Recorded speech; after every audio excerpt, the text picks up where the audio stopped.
almost directly from your last part of your response to the previous question. The recent upheavals in the Middle East have been partly fueled by the great inequalities within those societies. And Pakistan is a country of huge inequalities. As a very frequent visitor to Pakistan, Lahore in particular, I can see that there is a huge disconnect between the urban elite and the urban and rural poor.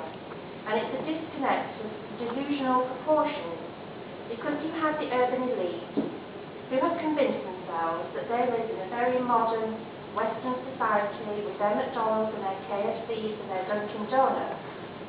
And they need never be confronted with the reality of life for the vast majority of people in Pakistan. And I would contend that the greatest danger to the future of Pakistan stems from the huge inequalities within your society. And my question is, do you think, in view of what you've said about the need for the Pakistani, and in particular the electronic Pakistani media, to compete with the soap operas and at the same time to be profit-making, do you think the electronic Pakistani media has a role, or is even capable of having a role, in A, addressing effectively the huge inequalities within Pakistan society, and B, helping the urban elite of Pakistan to actually come to terms, to acknowledge with the country in which they actually live, not the one that they have created for themselves. And by that, I don't mean having women appearing on the media talking about politics, who spend the last 4 hours in the beauty parlour, 4 hours in the skin whitening bath, and who come on and talk about poverty, and then go back to their luxury homes with a bevy of servants. Okay, there are two basic issues that you raised as far as I can see. The first is this notion of disconnections between rural and urban. The second is about the role of the media in redressing some of these issues. You know, currently the rural-urban divide is almost 50-50. Contrary to popular belief that maybe we still 70% rural and 30% urban, that's not the case. Demography statistics, demographic statistics show that maybe 50% of Pakistan is now urban, and only 50% is rural. Secondly, agriculture that used to account for maybe 70% of GDP is down to about 25% of GDP now. So, to talk in terms of a rural-urban disconnect is probably not such a profound statement to make as perhaps to talk about the ethnic divide, or the sectarian divide, or the regional divide, or even the religious divide. You know, there is a disconnection now in other areas of life which is far more threatening than the rural area. Because at the end of the day, the rural and urban areas do end up sending people to parliament. And now almost, which is 50-50. That's how the demography lies. The question of inequality, that is a very important question. And you know, if you look at the statistics, and I'll take you back to the 1960s. 1960s is when the Harvard group came to Pakistan to initiate economic growth. And we had the Green Revolution, and we had a huge decade of development. And the rate of growth of the economy was 6 to 7% a year. That's why they called it the decade of development. And you know what was the most marked singular feature of that decade of development? Not the fact that it led to East Pakistan. That too. There was regional inequality increased under the EU. West Pakistan became richer, East Pakistan in relation to West Pakistan became poorer, which led to a conflict between East and West. There was something else happening. And that was that inequality within Pakistan, amongst the people of Pakistan, became larger. For those of you who read economics or who have done maths and statistics, the Gini coefficient, this is known as the Gini coefficient. fell. So inequality rose in the decade of development. That's why you had Dr. Mehboob Haq coining the 22 families, the mythology part of the decade of development's mythology. The 22 families, monopolization, cartels, concentration of wealth, 10% of the people of Pakistan owning 90% of the wealth of the country, and so on and so forth. Economic development always leads to inequality, increasing inequality, provided, unless there is a welfare state, unless the state redresses that, takes the fruits of that growth, and then puts it back into the welfare of the people. But that has never happened in Pakistan. So actually, there are two issues here: increasing poverty and increasing inequality. Under Musharraf, what you had was that impoverization of Pakistan halted. Meaning, if 30% of the people of Pakistan were below the poverty line in the 90s, under Musharraf, this remained constant. Whereas before Musharraf, this had been going up from 15 to 16 to 18 to 20 to 22%. And you know now where we are today. We are nearly 37% below the poverty line today. Because in the last 4 years, since 2007 to 2011, the economy has been growing at 2%. Poverty has increased. So we need to be a little clear about our concepts here. The second thing I'd like to explain is that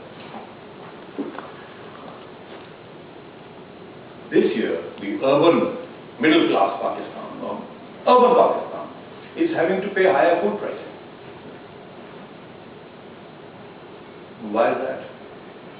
That's because the farmer has got higher support prices for food. So the farmer's income has gone up substantially. Whether it is the feudal landlord or the peasant or the self-employed 10-acre farmer. The farmer's income has gone up. Because the support price of wheat and sugar and all the other things has gone up. The rice has gone up. Whereas the urban consumer who has to buy the food that the farmer produces, he's paying more.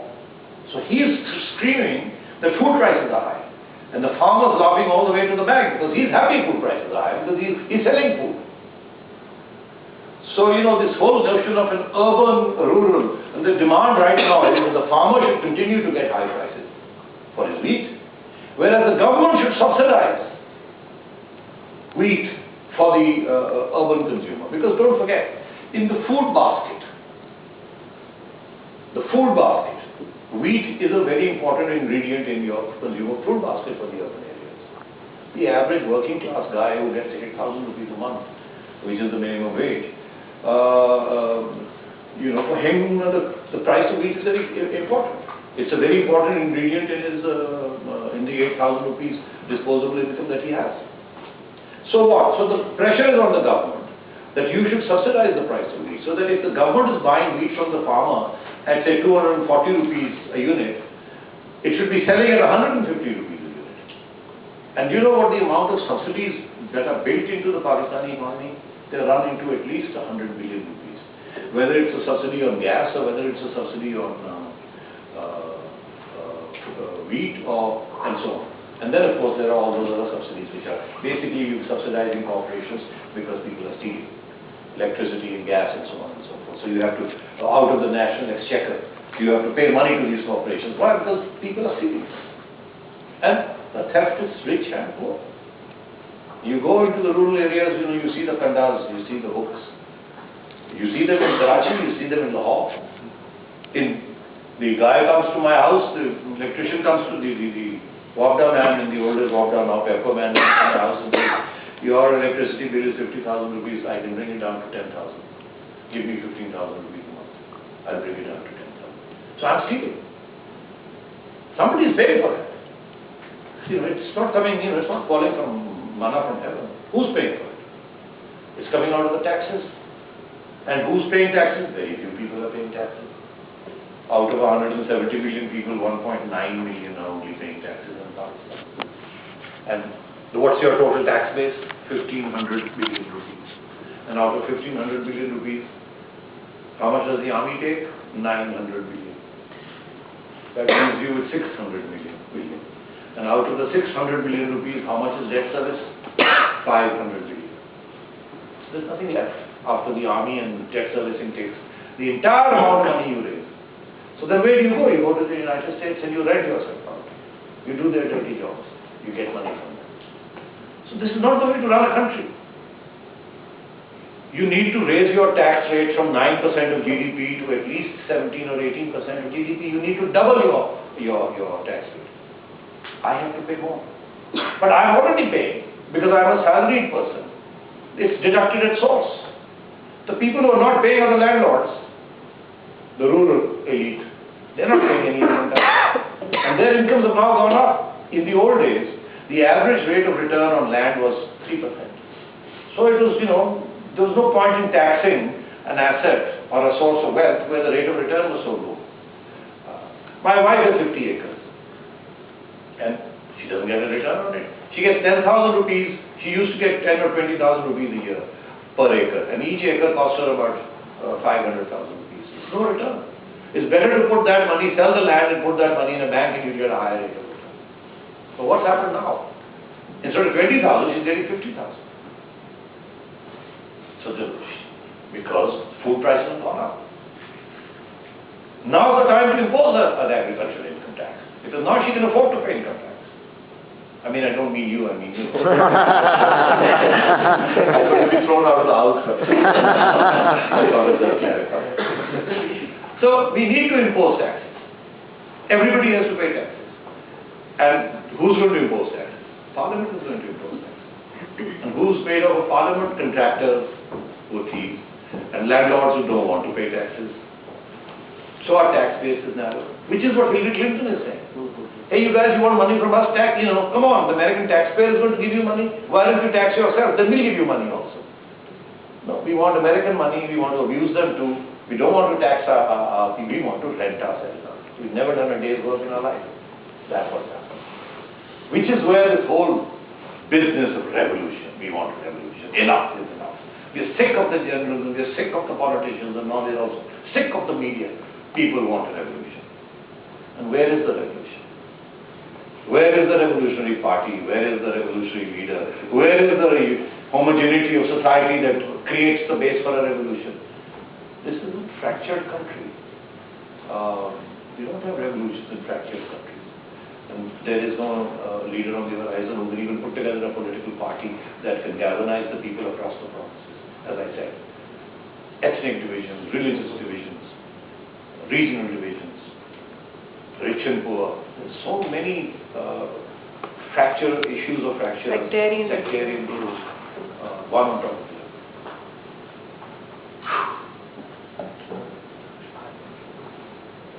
Sethi, I am Ashish Jaiswal, I'm from India. I have sort of two things to say. The first is probably lower down your depression a bit. I'm a great fan of your work, and I think that I've seen your videos on YouTube and I've read your work, and I think that I'm quite impressed, and I think that people like you are sort of required for Pakistan to move forward. I have a point to make as an outsider, if I may say so. I'm picking up from him. Why is there sensitivity? Like I was seeing very diligently your comments on your program on twisting of history of Pakistan,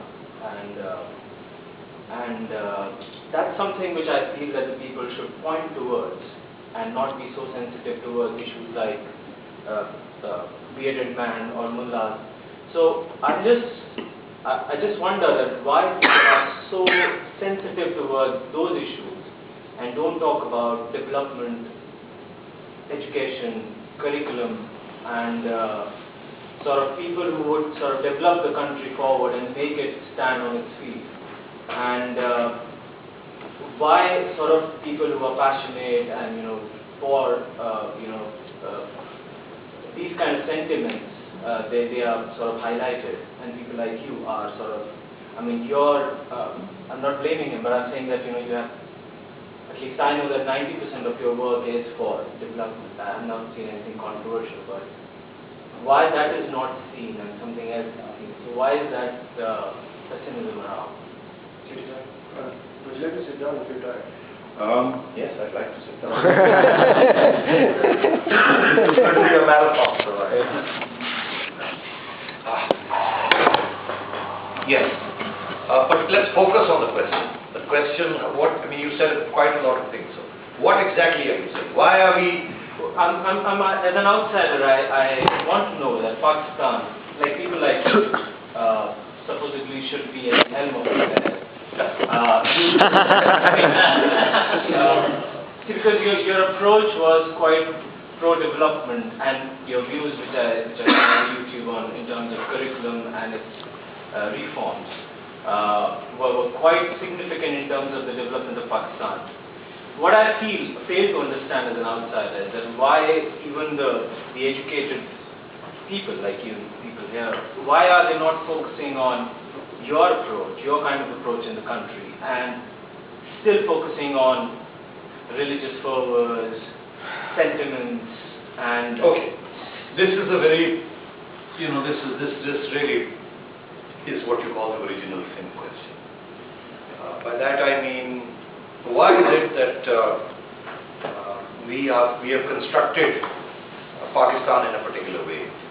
And obviously, if you look at India, it's very different over there across the world.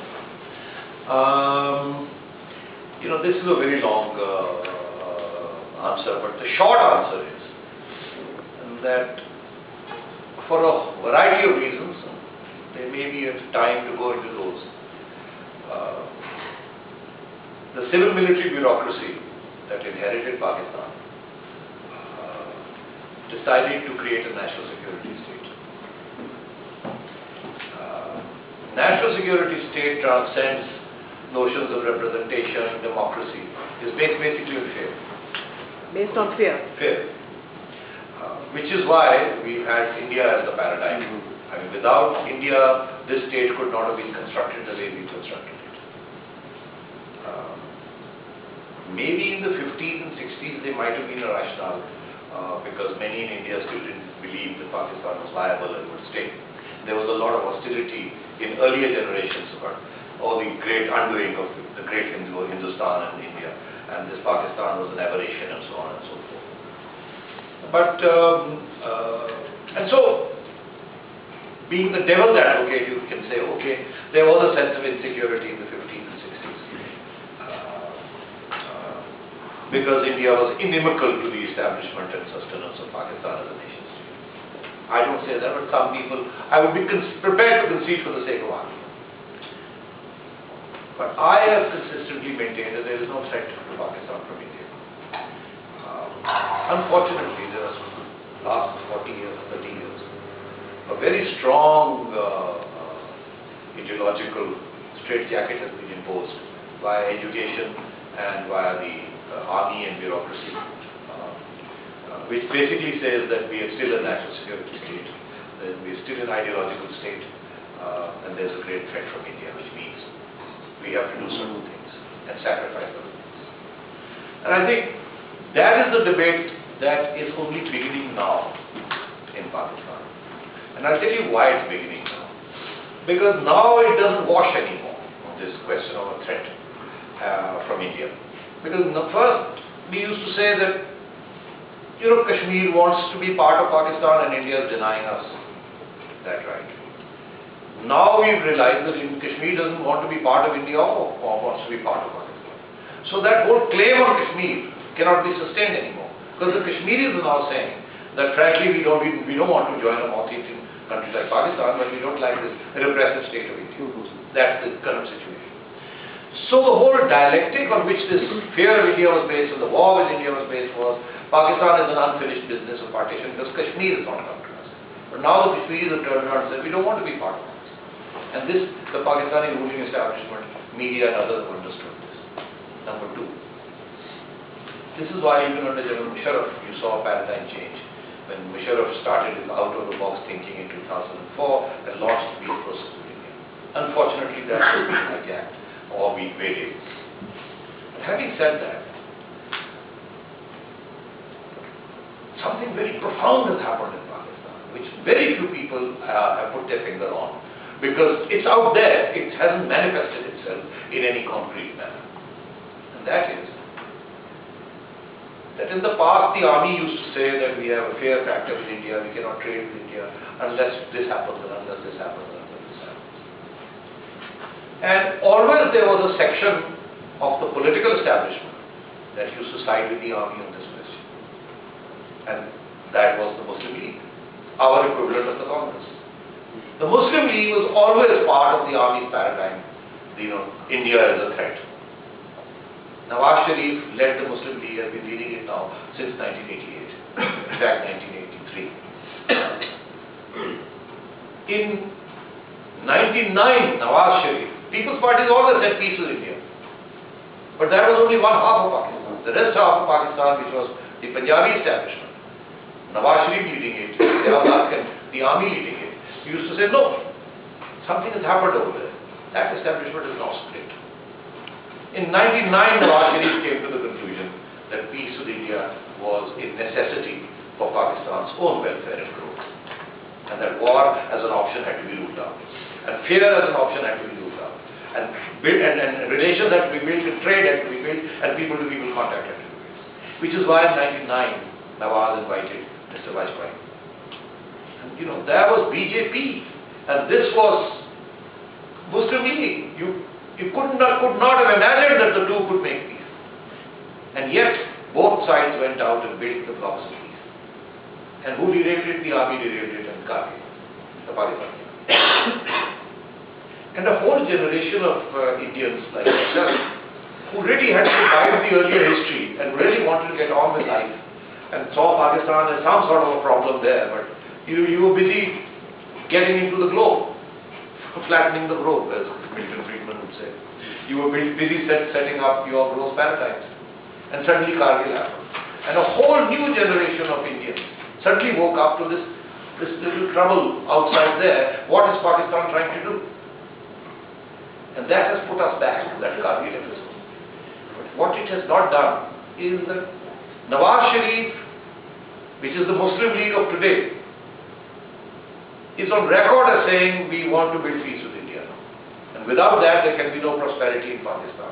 This war scenario has to go. The jihad has to come to an end. So what has happened is that the two mainstream political parties of Pakistan, the Muslim League and the People's Party, are both on the same page today. And they're saying Kargil was wrong, 99 Lahore summit was right, we should go back, forget about resolving the Kashmir things, and the Kashmiris resolve it now. And let's talk about water, and let's talk about trade, and let's talk about the other things that have potential to destabilize. But what is happening is that the weight of history is so strong, and the army and the intelligence agencies are so strong, and they have such a vested interest in not allowing this to happen, that this is not happening. And one of the reasons why development is not taking place in Pakistan is that India is an unresolved issue for us. But I'm telling you one thing, this is just a blur now. There is a strong business lobby in Pakistan now that supports the Muslim League and the People's Party in this question of trade with India and peace with India. And I think this is going to happen sooner rather than later. It cannot be stopped anymore. And I think when that happens, we too will get on the development paradigm. Because without that paradigm, we are sunk. It's not the threat from India that will sink us. It's our internal implosion that is taking place because there's no prosperity in the country. And no one is going to invest in Pakistan if Pakistan is going to be at war within itself and at war with its neighbors. And this has now dawned on our politicians. The military is consequential. On the one hand, they feel threatened to taking this power away from them. They don't know what's going to happen to their defense budgets. They don't know what's going to happen to defense housing society. They don't know what's going to happen to their golf courses. They don't know what's going to happen to military incorporated. Because it's an empire. So this is again going to be a transition period. Which is why I said Pakistan is now at an existential crossroads. Some things have to be resolved and we have to move on. If we don't, then we are going to get into very serious trouble. The tragedy here is, if we get into serious trouble, like Afghanistan, when Afghanistan got into serious trouble, we ended up with the Pakistani Taliban. And if there is an implosion in Pakistan because of these very factors, I'm telling you, the blowback into India will have unforeseen repercussions there.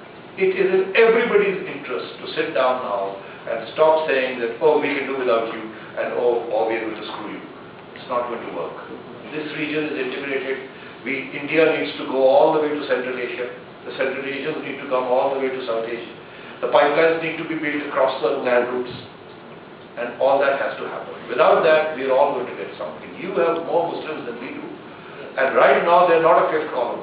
Although there may be elements in your own country that might want to create a situation where that perception takes place. But you too have come out of arm. Because now, your secularism is stronger today than it was 10 years ago. Because the BJP too is becoming a secular party.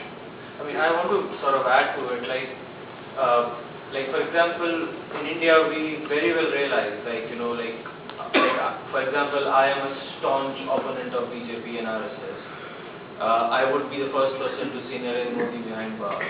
So what I'm saying is that, in India, there may be a perception outside that it's sort of right wing towards Hinduism, but it's like, for example, yesterday there was a fatwa issued against women by an organization who said that they can't travel alone after 30 miles. 48 miles, yeah, something like that. So, but like it wasn't even, it was ridiculed by Muslims inside India.